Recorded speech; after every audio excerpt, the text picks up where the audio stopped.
মধ্যে আবার আপনি বোমা ফাটালেন, আপনি তো বোমা ফাটানোতে খুব ওস্তাদ। হ্যাঁ, মানে এত বোমা আপনি কোথায় পান? এত বড় মিথ্যা, এত কিছু চাপা দিচ্ছেন, কিন্তু সেটা আপনারা মাঝে মাঝে যদি এরকম সেই আগুনটা একটু করে তুষ দেন, এটা শান্ত হবে কি করে? আমি তো এটা আমি এই আনটি আমি তো বললাম যে আমি এই আনটিতে আমি 1.5 বছর আগে আমি এটা বলছি, এটা আমি একটা উদাহরণ দিচ্ছি আর না, কিন্তু তখন কিন্তু আপনাকে আমি বারবার জিজ্ঞেস করছিলাম যে এই যে অন্তঃসত্ত্বা কথা বলছে বুবলি, আপনি কিন্তু মুখে তখন কুলুপ এঁটেছিলেন, আবার আপনিই বলছেন যে আমি বলছি ক্যামেরা এইখানে ধরো। তাহলে আপনি তো দুই রকম দেখি, আপনি কিন্তু সবাই স্পষ্ট বলে, কিন্তু মনে হচ্ছে যে আপনি তো আমি তো এটা তুই বলছি, এটা তো আমি বলছি, এটা তো আমি তো বীর সিনেমার শুটিংয়ের সময় আমি তো বলছি, এটা তো আমি অস্বীকার করতেছি না। হ্যাঁ, আমি বলছি যে আমাদের যে সিনেমাটা যখন গানটা, তখন তো আমার সিনেমাটা চলতে হবে। আর ওই অবস্থা তো আমার সিনেমার শুটিংয়ের সময় অনেক কিছু আমার ব্রেন খারাইতে হয়েছে, আমার সব কিছু করতে হয়েছে।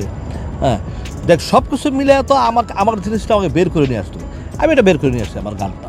মিস্টার ইকবাল, এটা কি বিষয় না যে একটা সন্তান বেড়ে উঠছে, এখন আপনি বলছেন যে তাদের বিয়েই হয় নাই, তার মানে কি একটা নতুন প্রজন্ম, একটা শিশুর জন্য এটা অবশ্যই বিব্রত, এটা অবশ্যই বিব্রত, এটা বুবলির জন্য সবাই বিব্রত।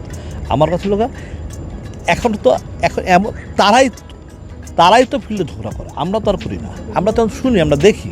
আমারও তাদের কাছে অনুরোধ থাকবে যে তারা যেন সুন্দরভাবে নিচুলে বাসার ভিতরে বসেই যেন থাকে, এইসব নিয়ে যেন আরো বাইরে যাওয়ার কথাটা না হয়।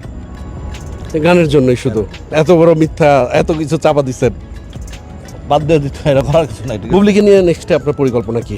বুবলিকে নিয়ে তো আমার অলরেডি 2টা ছবি আছে, একটা রিভেঞ্জ অলরেডি শেষ হয়ে গেছে, বিটটা আর 30% শুটিং বাকি আছে, ওটা করব। তারপরে এই 2টা শেষের পরে চিন্তা ভাবনা করব কি করব। কিন্তু অন্যরা কিন্তু একটা কথা বলে যে আপনি সাকিবের সাথে বিট্রে করেই তার সাথে রিভেঞ্জ নিতেই এই বুবলিকে ব্যবহার করছেন এবং এখন বুবলিকে নিয়ে কথা বলতেছেন, আসলে কি তাই?